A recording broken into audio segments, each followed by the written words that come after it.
Yes mga kapobre, nandito po tayo ngayon sa Tanay General Hospital po sa Tanay Rizal. Kung saan binisita o dinalaw natin ang ating kaibigan na si Francisco dahil sa kanyang asawa na si Minerva ay nakumatos lang po noong Wednesday. So nakakalungkot po mga kaibigan kasi biglaan po pangyayari. So ngayon po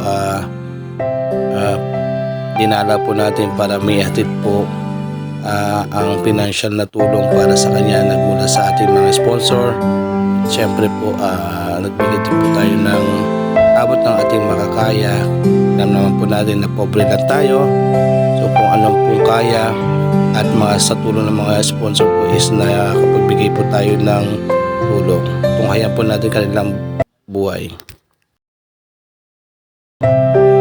Ito mga kapobre, kakatapos lang po natin ang meeting sa labas at nag-ikot-ikot na rin po tayo sa ating mga kakilala para po kahit papaano makakadagdag tulong po sa ating kaibigan na si Francisco Villesa po. Ngayon po nasa tricycle po tayo, nasa biyahe para po pumunta at dalawin at kumustahin po ang sitwasyon nila. Ang pangyayari po nito mga kapobre is biglaan po talaga dahil alam naman po natin na talagang ang sakit rider po, anumang klase sakit yan, kahit sabihin natin na napakasigla natin, napakalakas natin, pero pagdating po sa sakit wala po nakakaalam talaga. Nung Tuesday po, actually si Minerva po is isa po sa nanalo sa ating mga palaro, so nagkakatuwaan pa po kami. Siya po yung nakakuha ng drop money, so naglibre pa po siya. Si Minerva po yung asawa po ni Francisco Villesa. Kwentuhan, napakalakas po niya, napakasigla po niya si Minerva.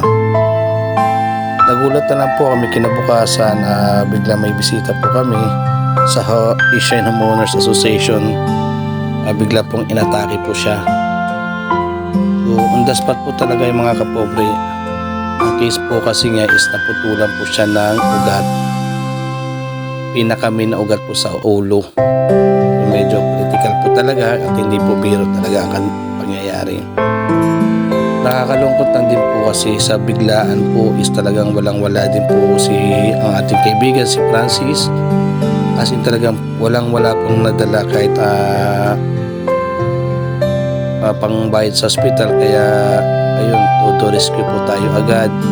Tulong-tulong po. Ako po yung nagpapasalamat po kay Daddy at Daniel Quinto sa on the spot na tulong po. Maraming salamat po din sa ating sponsor, si Mother Ignacio Musuelo. Nagpaabot din po agad ng tulong. Isang lapit lang po sa amin, talagang pinagbigyan po kami para lang po makatulong. Maraming po lang salamat sa sponsor. At syempre po sa ating kaibigan Myrna Aurelio po, nagbigay din po, nagpaabot.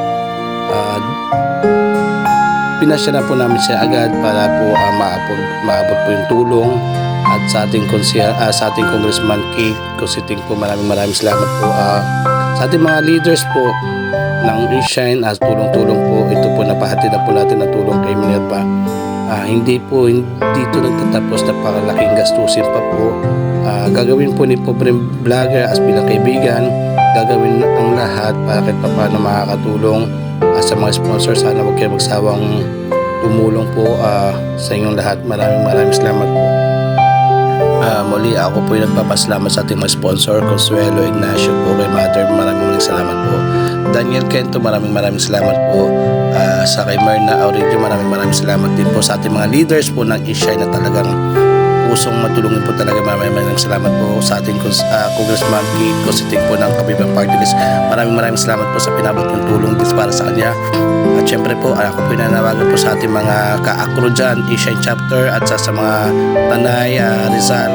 Sana po matulungan po natin ating kapatid na si Francis dahil sa kanyang asawa is nakumatos po at critical po, kailangan po kanya ng tulong. Kahit halagang piso po ay kung pagsama-samahin po, malaking bagay na po.